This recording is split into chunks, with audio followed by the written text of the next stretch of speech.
بسم اللہ الرحمن الرحیم۔ السلام علیکم ورحمۃ اللہ وبرکاتہ۔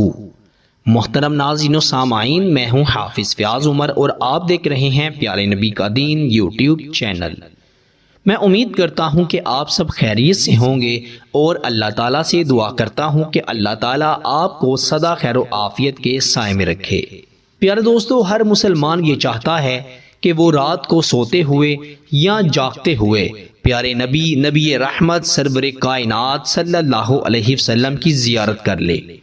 میرے دوستو، ایک بزرگان دین کا واقعہ آپ کی خدمت میں پیش کروں گا جو کہتے ہیں کہ میں نے رات کو سوتے ہوئے نبی پاک صلی اللہ علیہ وسلم کی 100 سے زیادہ مرتبہ زیارت کی ہے۔ وہ نبی پاک صلی اللہ علیہ وسلم کی زیارت کرنے کا ایک بہت ہی پائیدار نسخہ بتاتے ہیں۔ وہ کہتے ہیں کہ 3 کام آپ نے کرنے ہیں جو کہ میں نے اپنی زندگی کے معمول بنائے ہیں۔ نمبر 1، نبی پاک صلی اللہ علیہ وسلم کی ذات پر کثرت سے درود پاک پڑھتے رہیں۔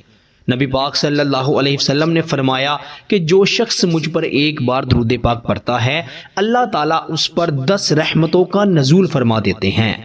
ایک اور حدیث میں نبی پاک صلی اللہ علیہ وسلم فرماتے ہیں کہ جو شخص مجھ پر ایک مرتبہ درود پاک پڑھتا ہے، اللہ تعالیٰ اس پر 10 رحمتوں کا نزول فرماتے ہیں اور اس کے 10 گناہ بخش دیے جاتے ہیں۔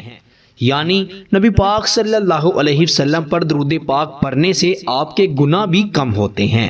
نمبر 2، وہ کہتے ہیں کہ آپ نے پاکی پلیدی کا خاص خیال رکھنا ہے۔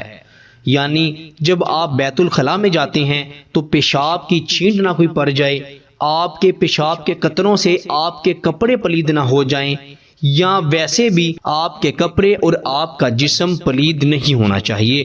ہر وقت کوشش کریں کہ آپ باوضو رہیں اور ہمیشہ پاک رہیں۔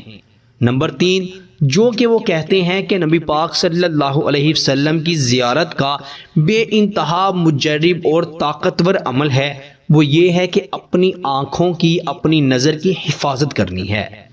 یعنی خاص طور پر کسی نامحرم عورت کو نہیں دیکھنا، کسی نامحرم خواتین کو نہیں دیکھنا اور ہمیشہ اپنی آنکھوں کو جھکا کر احترام سے چلنا ہے۔ یہ 3 چیزیں جس شخص میں ہوں گی وہ نبی پاک صلی اللہ علیہ وسلم کی زیارت کا شرف پالے گا۔ وہ بزرگان دین فرماتے ہیں کہ میرے والدین شروع سے ہی بڑے دین پرست تھے، بڑے نیک تھے، نمازی پرہیزی پاکیزہ تھے۔ انہوں نے مجھے شروع سے ہی یہ سکھایا ہے کہ اپنی نظر کی حفاظت کرو اور اپنے کپڑوں کو صاف رکھو، اپنے بدن کو پاک رکھو۔ وہ کہتے ہیں کہ میں جب چھوٹا سا تھا، میں روڈ پر جب چلتا تھا تو اپنی نظر کو جھکائے ہوئے رکھتا تھا، یہاں تک کہ میری والدہ کی سہیلیاں آ کر میری والدہ کو یہ شکایت لگاتی تھیں کہ تمہارا بچہ ہمیں دیکھتا نہیں، ہمیں سلام نہیں کرتا۔ تو کہتے ہیں میری والدہ جب مجھے ڈانٹتی تو میں کہتا، امی جان میں نے اپنی نظروں کو جھکایا تھا، میں نے ان کی طرف دیکھا ہی نہیں۔ وہ کہتے ہیں کہ جب کوئی مرد یا عورت میرے پاس سے گزرتا تو مجھے جوتوں کی آواز سے پتہ چل جاتا کہ وہ عورت ہے یا مرد ہے۔ اگر مرد ہوتا تو میں نظریں اٹھا کر اسے سلام کر لیتا، اور اگر کوئی عورت ہوتی تو میں اپنی نظر کو جھکائے رکھتا۔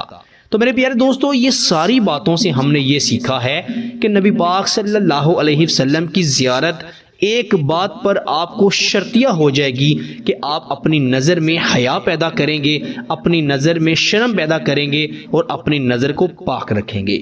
آپ آج سے یہ 3 کام کثرت سے کرنا شروع کر دیں۔ نبی پاک صلی اللہ علیہ وسلم پر درود پاک کثرت سے پڑھتے رہنا، اپنے جسم اور اپنے کپڑوں کو پاک رکھنا اور اپنی نظروں کو پاک رکھنا، اپنی نظروں کا خیال رکھنا۔ اللہ تعالیٰ سے دعا ہے کہ اللہ تعالیٰ ہمیں قبر و حشر میں بھی نبی پاک صلی اللہ علیہ وسلم کی زیارت اور شفاعت نصیب فرمائے۔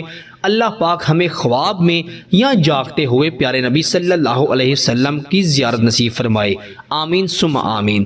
پیارے دوستو، بہت سے بزرگان دین ایسے ہیں جن کو نبی پاک صلی اللہ علیہ وسلم کی جاگتے ہوئے زیارت ہوئی ہے، اور بے شمار ایسے بزرگان ہیں جن کو نبی پاک صلی اللہ علیہ وسلم کی زیارت خواب میں بار بار ہوئی ہے۔ یقیناً ہر انسان کی یہ خواہش ہوتی ہے کہ وہ نبی پاک صلی اللہ علیہ وسلم کو اپنی نگاہوں سے دیکھے، لیکن اس پاک ہستی کو دیکھنے کے لیے آپ کی آنکھیں بھی پاک ہونی چاہیے۔ تو آپ اپنی نظر کو پاک کریں، انشاءاللہ تعالی آپ کو نبی پاک صلی اللہ علیہ وسلم کی زیارت ضرور نصیب ہوگی۔ اپنا بہت سارا خیال رکھیے گا اور بندہ ناچیز کو اپنی دعا میں ضرور یاد رکھیے گا۔ اللہ حافظ۔